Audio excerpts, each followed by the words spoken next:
हर हर महादेव।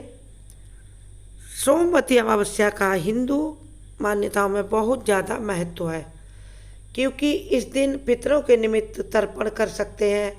उनकी प्रसन्नता के लिए हम कई काम ऐसे कर सकते हैं जिससे हमारे पितरों की आत्मा को मुक्ति मिल सकती है और वह पितृलोक में सुख से रहेंगे और अपने वंशजों को आशीर्वाद देंगे।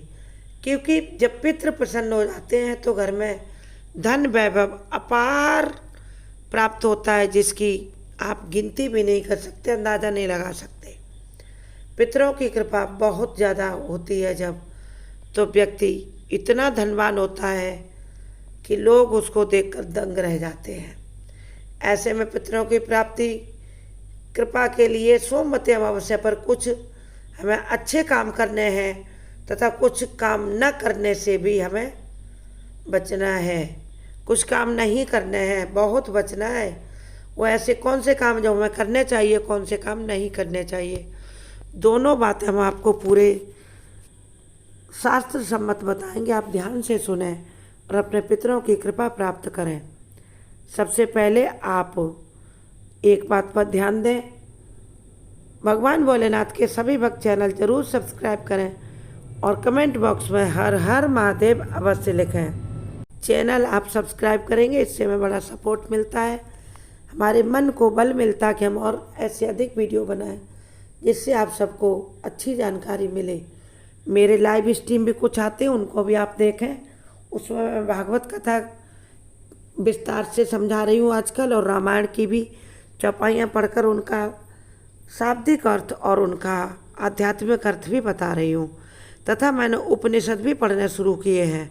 हमारे लाइव स्ट्रीम भी जरूर देखें और चैनल अवश्य सब्सक्राइब करें।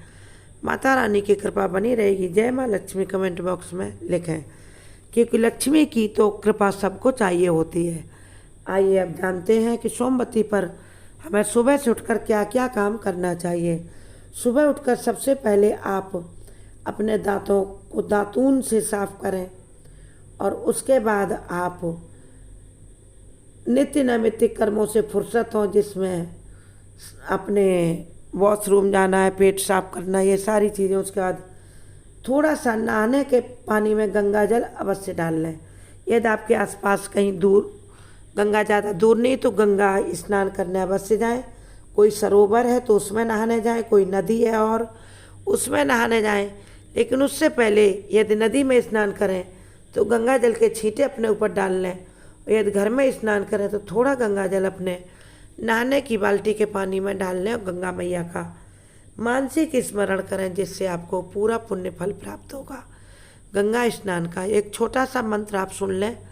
7 नदियों का सुमिरन होता है, जिससे आपको परम पुण्य फल प्राप्त होगा स्नान का।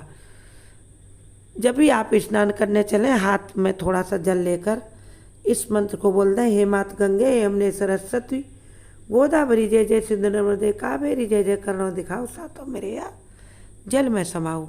ऐसा बोलकर हथेली में लिया जल अपनी बकेट में छोड़ दें। तो यदि गंगा जल भी नहीं है घर पे तो भी आपको गंगा यमुना सरस्वती सभी के नहाने का पुण्य फल प्राप्त होगा।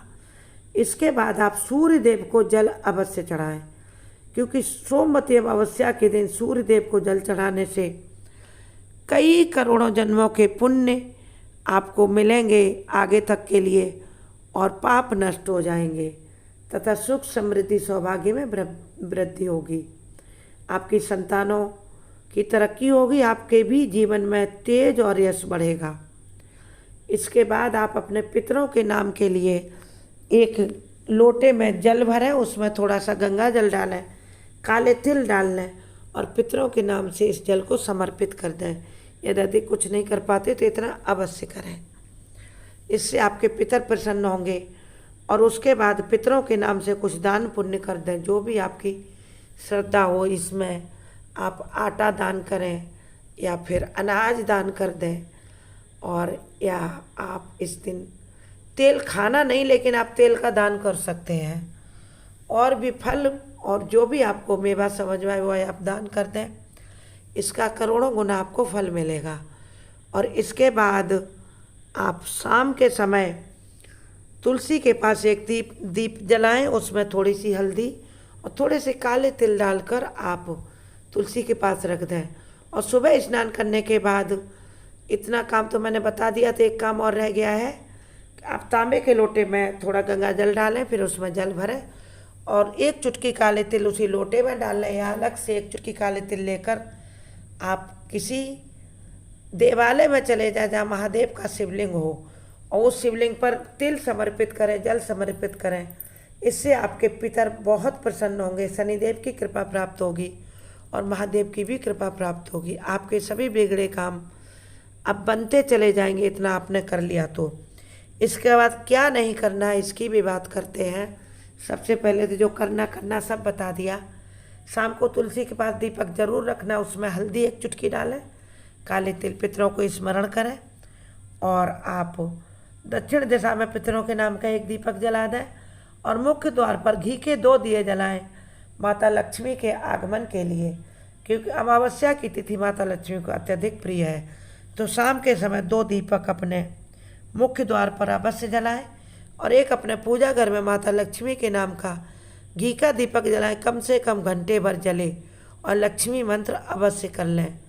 कब करें? संध्या के समय करें, जिसमें माता लक्ष्मी के घर में आगमन का समय होगा, धन से भंडारे भरे रहेंगे। इसके बाद क्या नहीं करना वो है, ध्यान से सुने और एक भी काम वो है न करें। पितरों के लिए श्राद्ध कर्म अति शुभ माना गया है, लेकिन कुछ नियम जरूर ध्यान में रखें। मैं आपको बता रही हूँ, नहीं तो मुसीबत खड़ी हो सकती है। क्योंकि इस दिन आप जप व्रत तप अवश्य करें, लेकिन ब्रह्मचर्य का पालन अवश्य करें। इन बातों का ध्यान न रखा तो इससे आपके पितृ नाराज हो जाएंगे और आपको नकारात्मक प्रभाव जीवन में झेलने पड़ेंगे। तामसिक भोजन से दूरी बनाएं, जैसे लहसुन, प्याज, मांस, मदिरा आदि।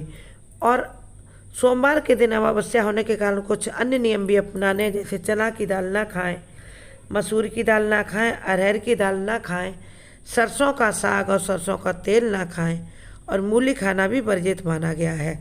इस दिन आप तुलसी को छुएं ना उन पर जल अर्पित करें, ये वर्जित है, नहीं तो देव इससे रुष्ट हो सकते हैं। और एक सबसे बड़ी बात जो आपको ध्यान रखनी है वह अवश्य ध्यान दें, नहीं तो सारे काम बिगड़ जाएंगे। क्योंकि इस दिन आप भूल कर भी किसी को नाराज ना करें और ना किसी पर क्रोध करें, क्रोध से दूरी बनाकर रखें तथा बड़े बुजुर्गों का सम्मान करें और नारियों का सम्मान करें, देवियों का सम्मान करें तथा भिखारी वगैरह का भी सम्मान करें। यदि आप कुछ नहीं देना चाहते तो उससे आप शब्द ना कहें, चुप रहें, नहीं तो भिखारी की जो यदि नाराज होकर भिखारी आपसे कुछ कह देगा तो अवश्य सच हो जाएगा, आपको अभिशाप की तरह लग जाएगा। बुरे होते हैं इसके परिणाम। इसीलिए इन सब चीज़ों से बचें तथा कुंवारी कन्या को भी क्रोधित न करें। ये सारे काम आपको ध्यान रखना है, नहीं तो पितृ बहुत नाराज हो जाएंगे। और एक सबसे ज़रूरी काम आपको ध्यान रखना है कि इस दिन आप भूल कर भी किसी सुनसान जगह पर न जाएं, ना शमशान घाट पर जाएं।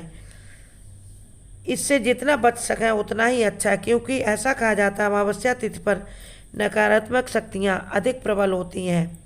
इसी के साथ इस दिन किसी का अनादर करने से बचें। जैसे मैंने बताया पहले ही, किसी को ना अपशब्द कहें ना किसी के अपशब्द सुने, दोनों चीज़ों से आपको दूरी बनानी है। और भूल कर भी सुनसान जगह पर ना जाएं, नहीं तो अच्छे परिणाम नहीं होंगे।